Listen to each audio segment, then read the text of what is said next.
10 katotohanan tungkol sa tahimik na tao.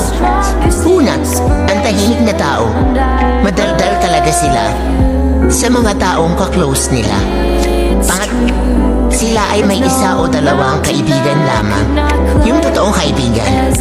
Pangatlo, mahiyain sila. Pang-apat, madalas nagsasalita sila sa isip nila. Pang-lima, sila yung may mga magandang ngiti at nakakatawang tawa. Pang-anim, sila ay tapat sa kanilang karelasyon. Pang-pito, sila ay mapagmatsyag sa lahat ng sitwasyon. Pang-walo, tahimik sila pero iba kung magalit.